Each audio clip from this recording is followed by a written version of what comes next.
저는 오늘 이제 말씀 설교의 제목을 나의 하나님이라고 이렇게 정했는데요. 룻에 관한 이야기를 하려고 합니다. 근데 사실은 룻의 스토리가 진행이 되지만 제가 오늘 얘기하려고 하는 그 핵심 속에는 이 나오미가 등장을 합니다.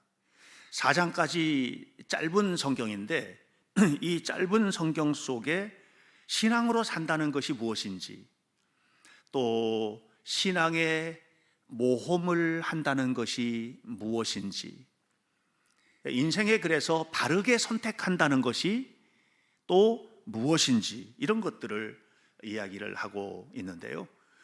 그 사이에 굉장히 중요한 두 가지 요소가 등장을 합니다. 하나는 사람입니다. 사람. 이 사람은 하나님 앞에 쓰임받는 사람일 수도 있고 또 자기의 생각과 판단대로 사는 사람일 수도 있는데 사람이 등장을 합니다. 또 하나는 이 사람들의 삶을 결정하도록 하는 요소인 고난이 등장을 합니다. 고난의 신비. 고난은요, 두 가지예요. 고난은 고생일 수 있어요. 그냥 고난이 고생인 거예요. 죽을 만큼 고생스러운 고생인 거예요. 어떤 형태로 고난이 오든 이것이 정신적인 고난이든 영적인 고난이든 아니면 삶 속에서 경험하는 고난이든 이 고난을 고생으로 끌고 갈 거냐. 고생이라는 말은 뭐예요? 결과가 고난이고 그 고난으로 무너져 버리는 거예요. 이 고생이에요. 그런가 하면 고난 속에 신비가 있어요. 하나님의 손길이죠. 이 고난 속에서 우리는 고통, 좌절, 낙심과 무너짐으로 삶을 끌고 갈 것인지, 아니면 그 속에 담겨져 있는 하나님의 놀라운 신비를 경험할 것인지. 그 속에 사람이 있는데 그 사람은 누구냐면 여러분들이세요. 여러분들이세요. 이사야서 55장 9절을 보면 이런 얘기가 나오죠. 하늘이 땅보다 높음같이 내 생각은 너희 생각보다 높고, 내 생각은, 내 길은 너희 길보다 높다. 하나님의 길은, 하나님의 길, 하나님이 열어주시는 길은 우리가 살고 있는 이 땅바닥에 있는 길보다 높은 곳에 있다는 거예요. 그래서 찾지를 못하는 거예요. 하나님만 보여주실 수 있는 길이에요. 하나님의 생각은 너희 생각보다 높다. 다시 말하면 우리는 다 생각을 가지고 있다는 것을 인정하고 계시는 거예요. 여러분 다 생각하시면서 사시잖아요. 그런데 여러분들이 생각하는 생각이 잘못됐다, 잘됐다, 이런 걸 판단하는 것이 아니라 하나님의 생각이 있다는 거예요. 그 생각을 신비로움이라고 말할 수 있어요. 우리가 생각하는 것하고는 전혀 다른, 우리가 맛보는 인생의 맛과는 전혀 다른 이런 신비로운 생각의 길로 우리를 이끌어 가고 계시다. 하나님은 높은 곳에서 우리를 바라보고 계시고 높은 곳에 길을 내시고 그곳으로 이끌어 가고 계시는 사실을 잊지 마시기를 축복합니다. 자, 그런데 여기에 이제 사람들이 등장을 하거든요. 나오미라는 여인이 등장을 합니다. 나오미는 달콤하다 하는 뜻입니다. 나오미는 달콤한 인생이에요. 여러분 모두가 다 그런 인생을 경험하고 사셔야만 해요. 달콤한 인생. 어느 날 우리가 인생을 바라보고 무언가를 선택하고 출발을 할 때 나오미를 꿈꾸죠. 달콤한 인생을 꿈꾸고 내가 최선을 다해서 가는 이 길 끝에 목적하는 바를 이루면 그 자리는 나오미가 있을 것이다, 달콤함이 있을 것이다 라고 생각을 합니다. 그런데 오늘 성경 20절을 보면 나오미의 이름이 바뀌어요. 뭐라고 바뀌느냐? 나를 나오미라 하지 마라, 마라라고 해라. 이건 뭐냐면 고난을 경험한 나오미의 고백인데 자기의 인생은 하나도 달콤하지 않다는 거예요. 내가 생각했던 대로 되지를 않았다는 거예요. 그 지금 내 서 있는 자리는 마라. 마라는 뭐냐면 쓰디쓴 인생 이런 뜻이에요. 쓴 물, 고통의 자리. 나는 나오미를 꿈꿨으나 지금 내가 서 있는 자리는 마라다. 내가 내 인생을 펼칠 때에는 나오미와 같이 달콤한 인생, 멋진 삶을 꿈꾸었는데 내가 지금 서 있는 이 자리는 쓰디쓴 쓴 나무를 씹어먹는 것 같은 고통스러운 자리에 와 있다. 이렇게 이야기를 하고 있는 것입니다. 그런데 이 룻기는 4장까지 짧거든요. 이 나오미가 4장을 가면 전혀 다른 사람이 되거든요. 4장 14절과 15절 말씀을 가면 거기에서 어떻게 되느냐 하면 찬송하는 여자가 돼요. 찬송하는 여자. 자, 나오미는 달콤한 인생으로 시작을 했어요. 그런데 그의 의도와는 상관없이 마라가 되었단 말이에요. 그리고 우여곡절을 겪어요. 그 우여곡절을 겪은 다음에 우여곡절의 끝에 그는 하나님께 마음껏 찬양하는 그런 여자가 되어 있어요. 요 사이에 등장하고 있는, 이 틈에 등장하고 있는 사람이 룻입니다. 저는 오늘 여러분들과 함께 룻에 관한 이야기를 하려고 합니다. 왜냐하면 이 룻이 이방 여자거든요. 이방 여자인데 하나님을 믿는 여자가 되고, 하나님을 믿는 룻의 입에서 이런 고백을 해요. 나의 하나님. 이런 고백을 해요. 룻에게 하나님은 누구냐 하면 나의 하나님인 거예요. 나의 하나님. 다 같이 한번 고백해 볼까요? 오른손을 가슴에 얹으면서 시작. 나의 하나님. 이렇게 된 거예요. 나의 하나님이 된 거예요. 그 나의 하나님, 그 고백 속에 신비가 담겨져 있습니다. 저는 지금 청소년들 또 초등부 아이들, 지금 진행하고 있는 유치부 성경학교, 또 청년들, 노년부 성경학교, 여기 앉아서 예배하고 온라인으로 지금 예배의 자리에 함께 하신 여러분 모두, 여러분의 입술에서 하나님이 나의 하나님 되기를 바랍니다. 우리 성경학교를 통해서 아이들이 하루아침에 완전히 바뀌어지는 그런 경험을 할 수도 있어요. 그러나 많은 경우에는 하루가 쌓이고 또 하루가 쌓이고, 작년에 성경학교를 했고 올해 또 성경학교를 하고 수련회를 하고 겨울에 프로그램이 또 쌓이고, 이렇게 하면서 우리 안에 깊은 곳까지 하나님이 계신 것을 경험하는 그 경험 속에서 어느 날 하나님이 정말 나의 하나님이로구나 하는 것을 경험하는 은혜가 있는 것입니다. 그러므로 여러분, 아이들이 성경학교 갔다 오고 수련회 했는데도 크게 달라진 거 없는 것 같아도, 여러분, 하나님은 그 속에서 일하고 계심을 믿고 하나님 앞에 나아가는 우리 아이들과 여러분이 되시기를 축복합니다. 먼저 여러분들과 함께 묵상할 사람은 룻과 오르바입니다. 나오미는 원래 베들레헴에서 살던 사람이죠. 베들레헴은 유다 지파의 본거지입니다. 다윗의 고향입니다.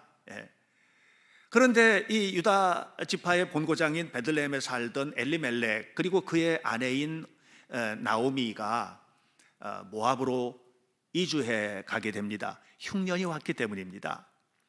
자, 여러분, 흉년이 오면 이 흉년은 사실 인생에도 흉년이 오거든요. 정신적으로도 황폐한 흉년이 올 수 있고요, 심리적으로도 매우 황폐하게 흉년이 들 수 있습니다. 또 뿐만 아니라 실제로 우리는 경제 생활을 하는데, 이 경제 생활을 할 때 너무 물질적으로 어려워서 흉년들은 이런 경험을 하기도 합니다. 또 어느 날 내가 생각했던 것과는 전혀 상관없이 우리 허소영 집사처럼 갑자기 건강에 흉년이 들어서, 그래서 고통스럽게 나오미를 꿈꾸고 달콤한 인생을 꿈꾸고 살았는데 어느 날 갑자기 내 몸뚱아리에 마라가 깃들여서 쓰디쓴 인생이 된 이런 경험을 할 수도 있습니다. 흉년이 들은 겁니다. 베들레헴에. 엘리멜렉과 나오미는 그 속에서 어떻게 살아가는 것이 가장 좋은 것인지를 이성적으로 생각했습니다. 그 결과가 모압으로 이주해 가는 겁니다. 아주 굉장히 먼 땅이 아닙니다. 베들레헴에서 내려와 가지고 사해 넘어가면 모압 땅입니다. 그러니까 모압으로 이주해 가는데 뭐 사해는 배 타고 건너가는 그런 그렇게 하지 않았을 것이기 때문에 여리고를 거쳐 가지고 이렇게 돌아서 내려갔을 것입니다. 그것이 무슨 뭐 수십 일이 걸리는 그런 땅이 아니거든요. 그냥 온 집 다 해서 수레에 싣고 간다 하더라도 며칠이면 도달할 수 있는 땅입니다. 그런데 모압 땅은 풍요로운 겁니다. 베들레헴에는 흉년이 들었고 모압 땅은 풍요로운 것입니다. 그러면 여러분 선택은요 단순합니다. 살기 좋은 곳으로 가셔야죠. 우리의 목적이 항상 거기에 있지 않습니까? 살기 좋은 곳으로 가는 것, 살기 좋은 곳 가는 것, 내가 하고 싶은 대로 사는 생활, 이런 것, 이것이 바로 모압 땅이 주는 의미입니다. 그런데 그곳에서 10년 사는 동안에 생각하고는 전혀 다르게 불행이 닥쳐온 겁니다. 남편 엘리멜렉이 죽었습니다. 아들이 둘인데 두 아들을 장가 보냈거든요. 모압 여자를 데려다가 그래서 장가를 보냈습니다. 그런데 두 아들이 다 죽은 겁니다. 이게 이주해 간 지 10년 동안 이루어진 일입니다. 그러니까 10년 안에 온갖 고난이 다 그냥 속속들이 스며든 겁니다. 너무나도 힘든 일을 지금 맞이하고 있는 것입니다. 자, 여기서 두 아들 말론과 기럧이 죽었는데, 그런데 이 두 아들의 이름 속에 상징이 담겨 있어요. 말론이라는 말은, 그 말은 병들었다 하는 뜻입니다. 기럧이라는 말은 죽어서 사라져 버렸다 이런 뜻입니다. 아니, 자식 이름을 그렇게 짓는 사람이 어디 있습니까? 병들었다, 죽어서 사라져 버렸다, 이렇게 이름 짓는 사람은 없습니다. 그런데 그의 아버지 엘리멜렉이 유다 지파 사람이고 베들레헴 사람이고 하나님을 믿는 사람이라면 그 이름 속에는 병들어 죽기를 기대한 것보다 그 시대와 상황을 나름대로 분석을 해서 이름 속에 담아놓은 것이라고 저는 판단을 합니다. 기럧이라는 말, 기럧을 바라보면서 모든 인생은 다 이렇게 죽어서 사라지는 인생이야, 그러니 너는 그렇게 살면 안 돼 하는 역설적인 이름으로 그 이름을 주었을 수도 있을 것이라고 저는 해석을 합니다. 다시 말하면 이 두 사람의 이름 속에는 역설적으로 하나님 뜻대로 살아야 된다는 이름이 담겨 있지만, 엘리멜렉과 나오미는 하나님의 뜻대로 산 게 아니라 육신이 이끄는 대로 온 겁니다. 여기까지. 다시 말하면 흉년 들면 살기 좋은 곳으로 가고 힘들면 피해 가고. 여러분은 어떻게 사셨습니까? 여러분은 신앙생활을 할 때 어떻게 하셨습니까? 여러분은 가정에서 어떻게 살고 계십니까? 여러분의 부부 생활은 어떠십니까? 여러분들이 자녀를 키울 때는 어떻게 키우십니까? 우리는 늘 우리의 머릿속의 삶 속에는 뭐냐면 내가 가기를 편한 대로, 내가 생각하기 좋은 대로 이렇게 판단하고 평가 내리고 발걸음이 이끄는 대로 살아온 것은 아닌지. 그런데 여기에 굉장히 중요한 두 사람이 또 등장을 해요. 그건 누구냐 하면 며느리들입니다. 오르바라는 며느리하고 룻이라는 며느리를 본 거예요. 며느리 둘이를 봤어요. 그런데 룻은 누구냐면, 룻이라는 이름은 친구 또는 우정 이런 뜻이에요. 그러니까 룻은 어떤 사람이냐 하면 마음을 열고 이야기할 수 있는 대상인 거예요. 여러분, 실제로 룻은 그의 시어머니 나오미가 죽을 때까지 그의 곁에서 우정을 나눴어요. 떠나지 않았어요. 여러분, 어려움 당하면 뒤도 안 돌아보고 등 돌리고 떠나는 사람은 친구가 아닙니다. 어려움을 당할 때 끌어안는 사람이 친구예요. 룻은 끝까지 그의 시어머니 곁에서 있었습니다. 편안한 삶이 아니었어요. 모험이었습니다. 그러나 그렇게 살았습니다.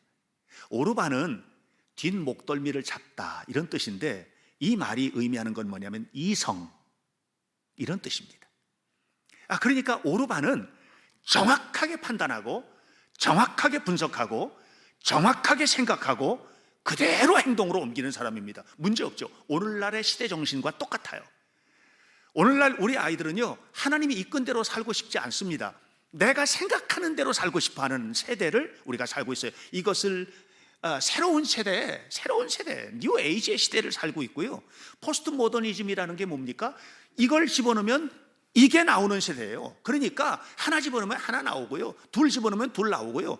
이렇게 살아가는 것이 정확한 삶이라고 생각하는 이런 시대를 우리가 살고 있는 겁니다. 이성의 세대입니다.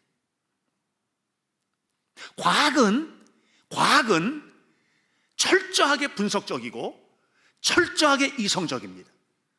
그래서 과학의 시대는 머릿속으로 판단하는 것이, 그리고 머리로 생각해서 계산해내는 것이 신인 시대, 이것이 과학의 시대입니다. 오르바라는 이름 속에 그런 내용이 담겨져 있어요.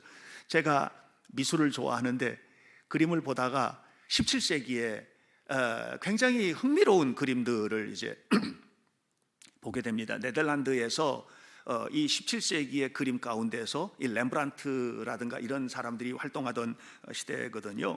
그런 시대에 정물화, 바니타스 정물화라고 하는 그림에 관심을 갖게 되었습니다. 이거는 좀 신기합니다. 보통 정물화는 꽃을 그리면 고흐의 해바라기처럼 아름답게 이렇게 꽃 피어 있는 것, 그러면 싱싱한 사과들이나 이런 거 그리, 이게 이제 정물화잖아요.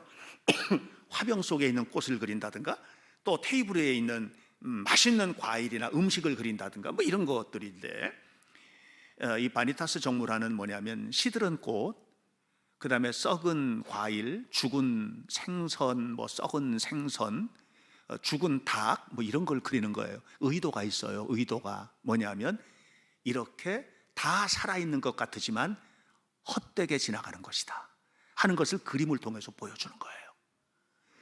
여러분, 우리의 시간이 영원한 것 같은데 순식간에 지나가는 겁니다.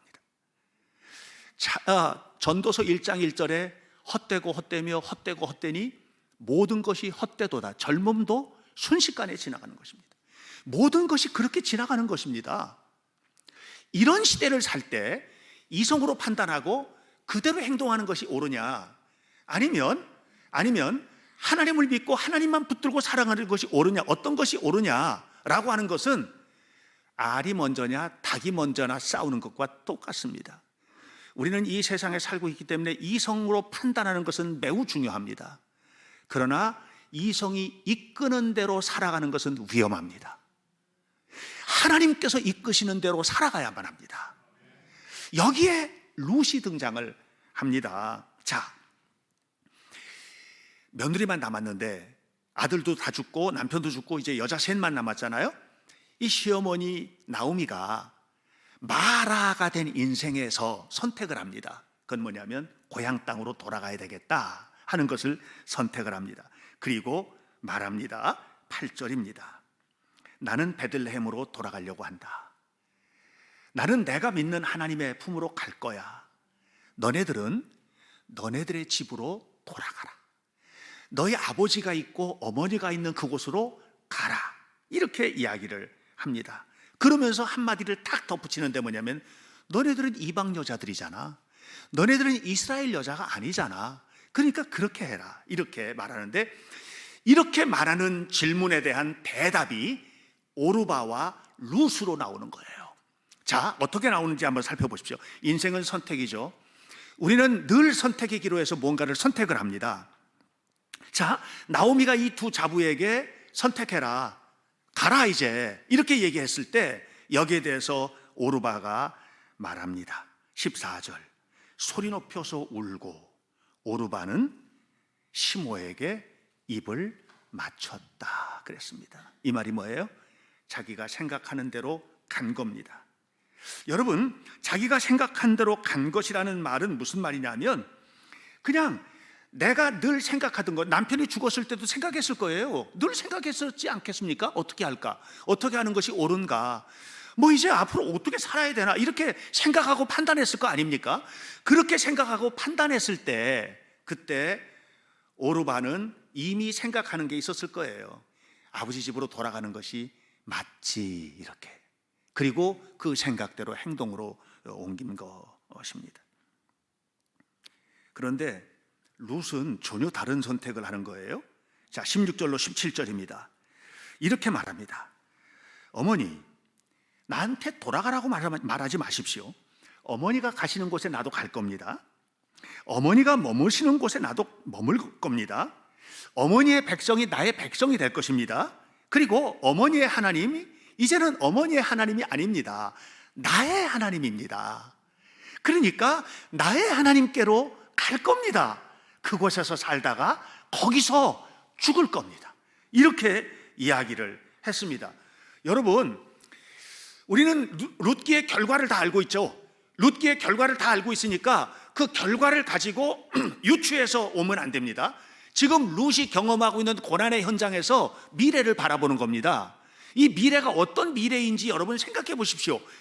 베들레헴에 가본 적도 없는 여자예요. 이방 땅이에요. 거기 흉년 들었던 땅이고요. 희망이 없는 땅이에요. 그런데 그리로 가겠다는 거예요. 그리로 가겠다는 거예요. 여러분, 사람은, 인간은요, 희망이 손톱만큼만 보여도 그 희망을 따라가는 존재입니다. 그러나 희망과 기대가 전혀 없으면 발걸음을 옮기지 않는 것이 인간입니다. 그래서 단테는 그 신곡에서 지옥에 들어가는 입구를 이렇게 표현합니다. 지옥에 들어가는 입구에 팻말이 하나 써 있다는 거예요. 그 팻말에 이렇게 써 있다는 것입니다. 라샤테 오인 스페란자 보이 킨트라테. 여기로 들어오는 자들은 희망을 버려라. 희망이 없는 곳이 지옥이라는 거예요. 여러분, 희망을 가지시길 바랍니다. 왜냐하면 하나님이 나의 하나님이기 때문에. 룻이 이 절망스러운 환경에서 앞으로 무슨 일이 벌어질지 알 수 없는 그 땅이 어디예요? 베들레헴. 그곳으로 지금 돌아가려고 하는 이유는 딱 하나입니다. 딱 하나입니다. 그것은 하나님이 나의 하나님이기 때문입니다. 하나님이 나의 하나님이기 때문에. 여러분, 전에도 제가 말씀드렸다시피 현관에 관한 이야기를 한 적이 있었죠. 현관은 어떤 곳입니까? 현관은 밖에도 아니고 안에도 아닌 곳이 현관이에요. 예? 그래서 한자로 현관이라는 말을 쓸 때 현자는 가물가물할 현자를 쓰거든요. 그러니까 여기는요, 현관이라는 자리는 가물가물한 장소예요. 확실하지 않아요. 현관의 관자도 가물가물할 현자가 2개나 들어가 있어요. 그러니까 현관은 어떤 곳이냐면 가물가물한 장소예요. 이쪽도 아니고 저쪽도 아니고, 여기서는 다시 나갈 수도 있고 안으로 들어갈 수도 있고 그런 땅이에요. 그게 현관이에요. 그런데 이 현관에서 안으로 깊숙이 들어가는 모험을 할 수 있는 사람은 어떤 사람이냐? 이 사람은 확신을 가진 사람이에요. 하나님에 대한 확신, 하나님이 살아계시다는 확신, 그 하나님이 나의 하나님이라는 확신, 그 하나님을 붙들 때 하나님이 나의 이 말아된 인생, 쓰디쓴 인생을 찬송하는 인생으로 역전시켜 줄 것이라는 믿음을 가진 사람, 이 사람이 가물가물한 자리를 박차고 일어나서 뛰어 들어가는 것입니다. 어머니 가시는 곳에 나도 가겠습니다 이렇게 말하잖아요. 룻이 여기서 간다라는 말의 히브리어 원어의 원형 동사는 어떤 의미를 가지고 있느냐면 이런 의미예요. 그냥 걸어간다는 말이 아니에요. 걸어간다 이런 뜻을 말하는 게 아니고, 어머니가 그 걸어가는 그 길을 내가 간다 이 말이에요. 다시 말하면 어머니가 믿는 하나님을 믿는 것을 나도, 어머니가 걸어가는 그 걸음 속에서 행하는 모든 행동을 나도, 어머니가 바라보고 어머니가 행하는 모든 일들을 나도 그대로 본받아서 살겠습니다라는 신앙 고백이에요. 다시 말하면 하나님을 믿는 사람답게 살겠다는 거예요. 여러분, 믿는다는 말은 무슨 말이냐 하면 행동한다는 말이거든요. 믿는데 행동을 안 하는 거는 믿는 게 아니에요. 그냥 교회 다니는 거죠. 믿는다는 말은 행동하는 거예요. 행동은 눈에 보이는 거예요. 누구 눈에? 우리의 내적인 움직임, 내적인 행동들은 하나님의 눈에 보이는 것이고, 우리가 믿은 사람처럼 예배하고 기도하고 헌신하고 하는 이런 행동은 사람들이 다 보고 있지 않습니까? 여러분, 결국은 중요한 것이 뭐냐면 나의 하나님이 되었을 때 그 하나님 앞에 살아가는 우리의 삶이 희망을 향해서 달려나갈 수 있는 것을 기억하시기를 바랍니다. 나오미가 너는 네 부모에게로 돌아가라 이렇게 말을 합니다. 그런데 룻은 그렇게 할 마음이 조금도 없었던 것입니다. 왜? 하나님은 나의 하나님이시니까 그런 겁니다. 16절에서 분명하게 말하고 있습니다. 하나님은 나의 하나님입니다. 어머니의 하나님이 나의 하나님이 된다. 어머니의 하나님이었는데 나의 하나님이 된 겁니다. 이게 몇 년 동안 이루어진 일이냐면 10년 동안. 자, 나오미가 모압 땅에 와서 10년 살았거든요. 10년 살면서 그 동네에서 동네 여자 만나고 우리 며느리감이 누가 될까 다 보고 다 봐서 그래서 선택해서 2명이 온 거 아니에요. 큰 며느리 작은 며느리 2며느리를 본 거예요. 그리고 며느리들이 들어와 가지고 나오미 시어머니 늘 보고 산 거예요. 그리고 그 10년 동안 2갈래 길이 나온 거예요. 하나는 전혀 변화되지 않은 오르바 같은 며느리, 또 하나는 완전히 변화되어서 하나님 앞에 삶을 맡기는 룻과 같은 며느리, 이런 며느리가 생긴 거예요. 여러분, 오늘 우리는 다음 세대를 키우는 성경학교를 하고 있습니다. 저 아이들이 앞으로 어떤 길을 갈지 모릅니다. 저 아이들이 두뇌가 너무나도 명석하고 정말 명석해서 두뇌만 믿고 머리만 믿고 그 길로 가는 아이들이 저 속에서 나올 수도 있고, 그런가 하면 어떤 아이들은 내가 이렇게 판단을 하지만 이 판단이 과연 정말 옳은 것이야? 하고 생각하며 하나님 앞에 맡기고 하나님 안에 희망을 걸고 하나님이 나의 하나님이라고 고백하면서 하나님의 길을 걷는 아이들이 나올 수도 있는 겁니다. 어떤 자녀로 키워낼 것인가, 이것이 오늘 우리에게 맡겨진 숙제입니다. 거기에 이 나오미가 역전되어서 놀랍게 마라로 되었다가 다시 찬송하는 여자로 되는 그 가운데 룻이 있잖아요. 룻은 누구예요? 친구예요. 친구. 어떤 친구입니까? 영원한 동반자입니다. 영원히 함께하는 동반자. 여러분 곁에 계시는 분들이 전부 다 룻이어야만 합니다. 아픔을 함께 만져주는 룻이어야만 합니다. 여러분 세대가 다음 세대에게 룻이셔야만 합니다. 다음 세대를 옆에서 붙들고 함께 가는 룻이어야만 합니다. 룻이 어머니의 하나님이 나의 하나님이 된다고 할 때 그냥 영혼 없는 말을 했겠어요? 어머니의 아픔이 다 내 아픔이 된 거 아니겠어요? 여러분, 서로의 아픔이 나의 아픔이 되는 것이 룻입니다. 이 시대가 아프고 이 시대가 힘들고 할 때 이 시대에 썩고 문드러진 이 시대를 바라보면서 함께 아파하는 사람이 신앙인으로서의 룻인 겁니다. 사랑하는 여러분, 우리 교회는 룻이 모여있는 교회가 되기를 바랍니다. 우리 인생은 나옴입니다. 달콤한 인생을 꿈꾸지만 나락으로 떨어져 마라로 떨어지기도 쓰디쓰던 인생이 되기도 하고, 그러다가 어느 순간엔가 또 찬송하는 인생이 되기도 하고, 그러다가 또 꼬꾸라지기도 하고, 이것이 나오미와 같은 삶이 우리의 인생이라면 그 안에서 변함없이 흘러가는 놀라운 축복의 자리가 뭐냐? 룻의 자리인 겁니다. 하나님의 은혜 속에 살아가는 여러분들이 되시기를 바랍니다. 서로에게 손가락질하고 비난하는 대상이 아니라 룻이 되어서 붙잡아주고 사랑하는 그런 삶을 살아갈 수 있기를 바랍니다. 지난주에 저는 여러분들에게 이런 말씀을 드렸습니다. 모세 손에는 양치기의 막대기가 있었다. 이 막대기는 모세가 40년 동안 들고 살던 버릴 수 없는 막대기다. 오늘 우리 손에 있는 막대기는 우리의 지식, 우리의 경험, 내가 알고 있는 모든 것들, 내가 가지고 있는 모든 물질, 이런 것들이 다 내 손에 들려진 막대기일 수 있다. 그러나 진짜 막대기는 그 막대기가 아니고 그 막대기를 버릴 때 하나님께서 쥐어주시는 막대기, 하나님의 막대기, 이것이 진실로 세상을 변화시키는 막대기임을 고백했습니다. 이것이 뭡니까? 이것이 바로 룻의 삶입니다. 룻은 하나님의 손에 집혀진 막대기처럼, 모세의 손에 집혀진 막대기처럼 나오미의 손에 선물로 주어진 하나님의 선물이었습니다. 여러분 모두가 다 여러분 가정에서 자녀들에게, 교회 안에서 사람 만나는 모든 이들에게 아름다운 룻이 되어서 승리하는 삶을 서로 누리게 되기를 주님의 이름으로 축원합니다. 기도하겠습니다. 자비하신 아버지 하나님, 우리의 인생은 선택이어서 인생을 살아가는 데 있어서 누구나 너무나도 소중한 선택을 하게 되는데, 나는 누구를 믿고 살 것인가? 나는 누구와 함께 살 것인가? 나는 무엇을 하며 살 것인가? 그러나 오늘 내가 누구와 함께 살 것인지, 내가 무엇을 하고 살 것인지에 대한 모든 결정이 나는 누구를 믿고 있는지에 따라서 정해지는 것을 너무나도 분명히 알고 있습니다. 하나님을 믿습니다. 하나님이 나의 하나님으로 고백되게 하시고, 하나님을 믿는 믿음에 사람답게 사람을 대하고 직업을 대하고 모든 삶 속에 아름다운 역사를 이뤄내는 복된 삶을 이루어낼 수 있게 하옵소서. 성경학교가 진행 중이고 수련회가 진행될 것입니다. 이 모든 자녀들에게 선생님도 어른들도 교회도 룻이 되게 하여 주시고, 서로 도와 함께하는 아름다운 동반자로 세워지게 하옵소서.